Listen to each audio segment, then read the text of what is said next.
Hello, and thank you for checking out 1851 Franchise's Top Franchise Brokers of 2023. My name is Jeff Dwyer, and today I'm joined by Owen Fincher of Matthews Real Estate Investment Services. Owen, thanks so much for being here today.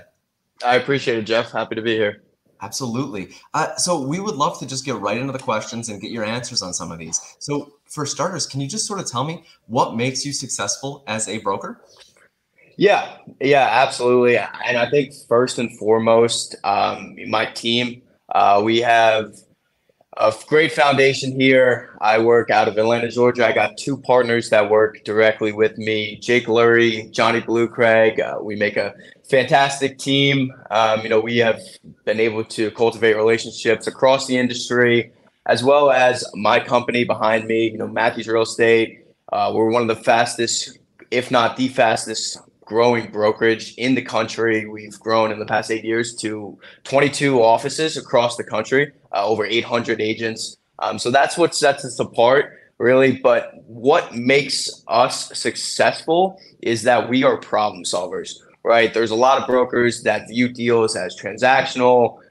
We are inherently different in the fact that we're focused on the long-term relationship side of the business, where our goal is to solve problems. And that is really what sets us apart, whether it be, create succession plans for long-term, focuses, as well as, what an exit strategy look like, what other investments. We want to be advisors first and foremost. Our job isn't to sell a deal, to sell a business. It's to cultivate a long-term relationship with the client and solve a problem, and that's what we're experts in. So that's what kind of sets us apart. Excellent. And what advice would you have for someone who's considering looking at becoming a franchise owner for the very first time? Yeah, our my main piece of advice, just talking to franchisees on a daily basis, hundreds of franchisees a week. Mhm. The most paramount thing is location, right? You need an A location for whatever, business you're in, whether it's quick service restauranting, anything. Location is paramount, and don't be afraid to pay a little more for that location. I mean, we've seen it time and time again where you settle with a B location. There's a Zaxby's franchisee, Ben Little. I've heard him on a couple podcasts. He says you can pay for a location once or you can pay for it every single day. That's something that really resonates with me. I mean, from just the real estate background of our company and my personal business, we see that. Another thing I would say is be hands on from day one. Being in kind of the thick of things, watching your team grow. That's what ultimately leads to the successful multi-unit franchisees that we work with. They know what the ground floor is like because they've done it. So that's a big thing, as well as don't be afraid to fail. Failure is a part of success. There's no success stories without failure. Believe in yourself. Don't quit. Success will come. Just kind of keep to it. Well said. And I think that's so relatable. Kind of being hands-on from day one is so important because knowing the ins and outs of your own business are vital to your growth, your success as a company, your longevity. So I think that is just very well said. Correct. Now, clearly your company is growing very fast. You work with, as you mentioned, you just personally speak to hundreds of franchisees a week. So can you sort of tell me, what does winning look like for you? Yeah. And our company here, what we've done over 8 years it's amazing. It's a large growth in a short amount of time, which is, what franchisees kind of aspire to do. So it's a nice little case study. But what winning to me is being able to cultivate a long-term relationship by adding real value and solving a problem, right? Because there's so much in the brokerage world that's transactional. Mhm. It's about solving a problem and being able to, add real value to a franchisee or to a franchisor, whatever it might be, because success long term, everybody has their own goals, everybody has their own desires that they dream of down the line, but that destination, the real winning comes in that journey, right? The journey of finding success, adding value, and being able to look, 10, 15, 20, 50 years down the line at what you've accomplished in the short term now. Mhm. And that's what, winning feels like, being able to look back on that journey of success and proving to yourself, hey, I added real value and we helped grow what is now this amazing, whatever it might be, whatever industry you're in, wherever it is, just adding true value and be able to cultivate those relationships. Well said. And yeah, I mean, I'm sure that's something you've been able to do in these past 8 years, right? Is kind of you're able to look back and say, I can't believe that these people are still with these clients, and it's just I'm sure that is a kind of a moment of satisfaction for you because you're looking back on it as well.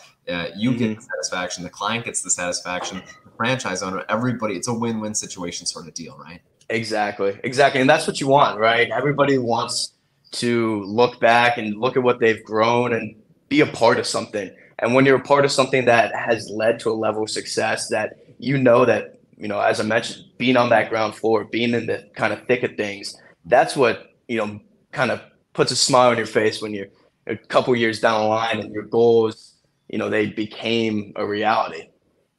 So tell me, you did tell me a little bit about, what advice you would have for people who may want to become franchise owners, but from a franchisor's perspective, what advice would you have for a franchisor who may want your help to award more franchisees? Yeah, I would say, from my understanding, you're saying, growing as a franchisor, right? Exactly. Yeah. So, you know, obviously you see a lot of programs in place that, they're monetary unit count, whatever it might be, but money aside, money only is only one thing that motivates people. I think that from a franchisor perspective, the one thing that would help grow, and we've seen it time and time again, is having a pure and concise mission statement that helps you kind of distinguish who you are as a brand and what you want.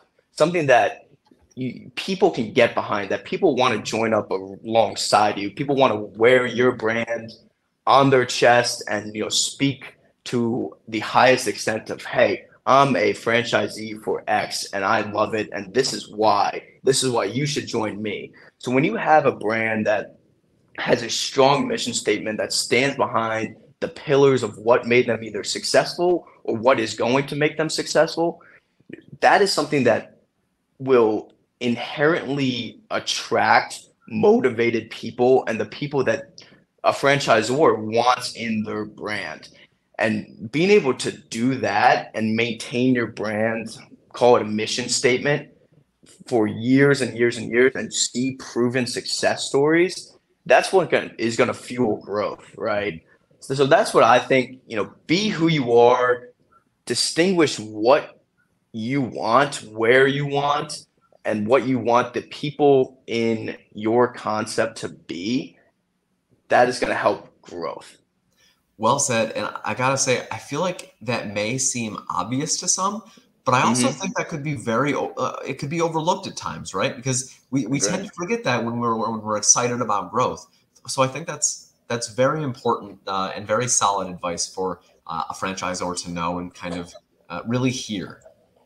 Yeah, I mean, the franchisees are your best salesmen, right? You could be a franchisor, you could have the best sales team in the world, but your franchisees, they're going to sell your company better than anyone else can. Because if you're truly happy, you truly love what you do, you tell everybody. That goes way beyond franchise, and that goes in every industry. When you love your job and you love who you work for, if you work for yourself, you tell everyone you can. So, if you love being a franchisee of X, you're going to tell the people that and you're going to share it to the world, right? And that's going to fuel more growth than, an incentive program. Because, who does that benefit? It benefits a very small group, one individual, one franchisee, but, a brand that promotes X, Y, Z is going to lead to more eyes, and at the end of the day, more growth. If that's the kind of distinguishing factor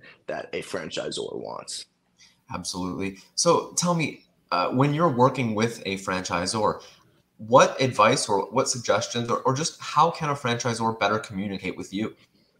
Yeah, you can call me. My phone number, I'm all over 973-985-5257. I'm around. I'm in the office at 6. We go home at 8. We have a strong culture. We're never off the clock. But franchisors, whether it's me, whether it's our team, whoever it is, find who's active in your network. If you're on the West Coast, find active, whether it be brokers or other franchisees, and communicate with them. Define what your goals are and where your problems lie, and find someone that can be a resource for you. Find a problem solver. If you have a bottleneck, or if you need to target, sites in Tampa, Florida, find who's active in those locations and set up calls.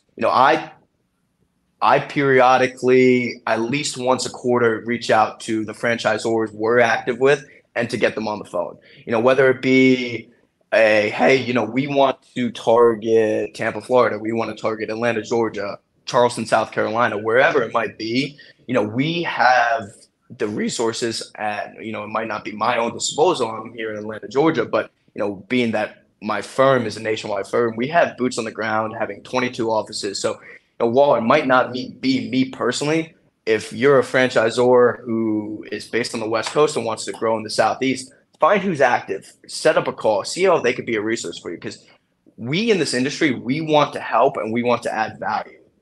That's why people like me exist. We want to add value and cultivate long-term relationships. So have an open communication and lay out what your problems are, right? Having a distinct problem allows you to find a solution and find creative solutions. And that's what we're in the business of doing. And that's what, there's a lot of times where they either try to keep things in-house, or, there's a lot of kind of bottlenecks in the system. Let someone else be a resource for you. Let someone go out who, is already either doing this or has those relationships that, hey, if you need a site on the X and X, the people that are active in the marketplace on the daily know more just based on the output they're doing. So having those relationships in just, 10, 15 minutes, quarterly, monthly, it could lead to one deal. And, in my opinion, one deal is worth it.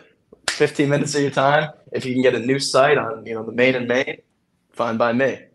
Oh yeah, no, that communication is, and that's one of those things I've kind of heard over and over again, right? Just how vital it is. And it really shows. I mean, when you're willing to have those, even again, a 15-minute conversation, whether it's 15 minutes to an hour, it's just so important to understand really what your clients need in order to help them succeed. And then going back to what we mentioned earlier about that long-lasting relationship. So exactly. it's excellent. Well said, Owen. Well, that is all the time we had for today. Owen, thank you again for taking the time to chat with us. It has been an absolute pleasure. I appreciate it. Thank you. Thank you very much. Congratulations on your nomination. I appreciate it, Jeff. Have a great rest of your day, and thank you again for the time. You as well. Take care. Take care.